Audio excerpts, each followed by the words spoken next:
मनुष्य की उत्पत्ति गौ से हुई है, गौलोक से ही देव पैदा हुए हैं, गौ के दुग्ध से ही राम, वो खीर बनी तो राम हुए। एक तो गौवें चराकर गोपाल हो गए, गोविंद हो गए, एक ने तो गिरिराज उठा लिया, गीता जैसा महाग्रंथ रच दिया, उनकी जिह्वा से गीता प्रकट हो गई। हम पशु पंछी परिंदे वनस्पतियों के बिना नहीं रह सकते, हमारा कोई अस्तित्व तो नहीं है। पुष्प पत्र फल वनस्पति दूर्वा के बिना और पंछी परिंदों के बिना। सिंह दौड़ा गौ को अपना आहार बनाने के लिए, तो बीच में दिलीप आकर खड़े हो गए और सिंह ने कहा, अरे राजन, आप अधर्म करेंगे रघुवंशी होकर।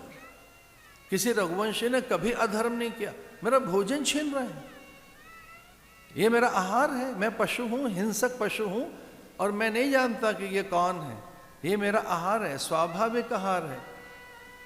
दिलीप ने प्रार्थना की कि ना ना, मैं अपने सामने गौवध तो नहीं देख सकता, अब मेरे सामने गौ की हत्या कर रहे हैं। बोले, मैं तो हत्या नहीं कर रहा, मैं तो भोजन ग्रहण कर रहा हूं, गौ मेरा भोजन है।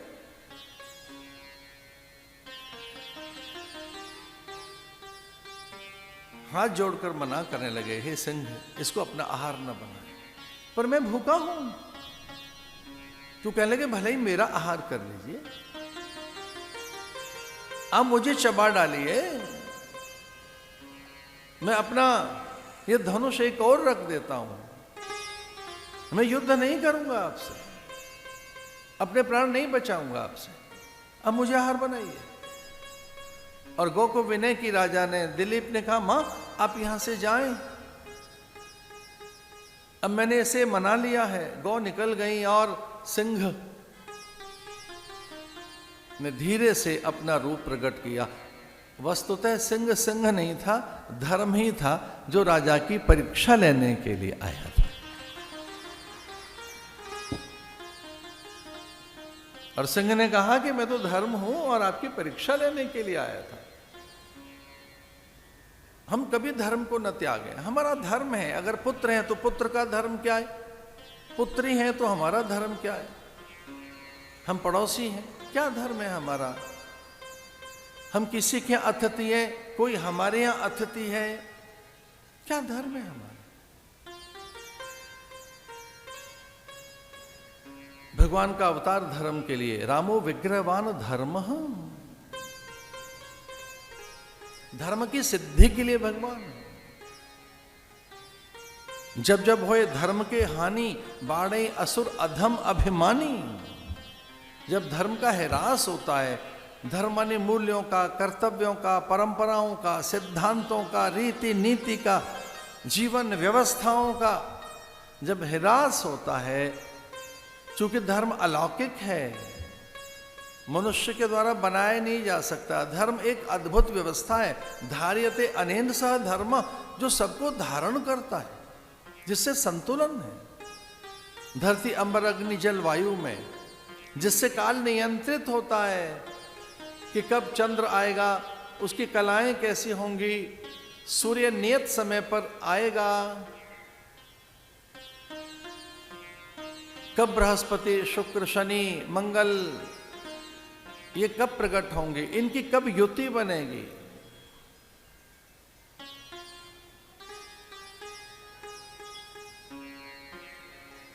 और उसी का एक व्यावहारिक रूप भक्ति भी है। तो पितृ का धर्म क्या हो, यानी पिता का, पुत्र का क्या हो, सचिव सेवक का क्या हो, उच्च पदस्थ मंत्रियों का, सैनिकों का, गुप्तचरों का, किसान का धर्म क्या हो, क्या हो हमारा धर्म। छोटी कन्याओं के प्रति, बहु बेटियों के प्रति हमारा भास आभास, मुद्राएं, भाषण, वक्तव्य क्या हो, उनका क्या हो, हमारा क्या हो। धर्म बड़ी चीज है, अपने धर्म को कभी मत छोड़ना। इसकी सिद्धि भक्ति से होती है, धर्म की सिद्धि भक्ति से होगी, ज्ञान वैराग्य से होगी। और चलो हम भक्ति ही मान के चलें, ज्ञान की ओर न भी चलें, तो भक्ति से होगी। और भक्ति का अर्थ क्या है कि सब चीजें भगवान की हैं, उनके लिए हूं मैं। और जैसे भक्ति उदित होगी, सच मानिए राष्ट्र भक्ति भी करनी आ जाएगी आपको। राष्ट्र भक्ति, अगर भक्ति है तो गांव मेरा है, गली मेरी है, मोहल्ला मेरा है, यहाँ के बाग बगीचे विपिन उद्यान मेरे हैं।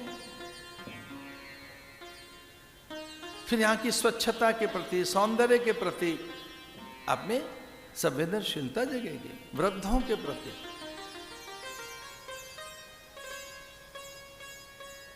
हमें तो बार बार कहना पड़ता है कई बार समूह में कि मौन रहिए, शांत रहिए, व्यवस्थित रहिए, मर्यादित रहिए, एक दिव्य आचरण में रहें।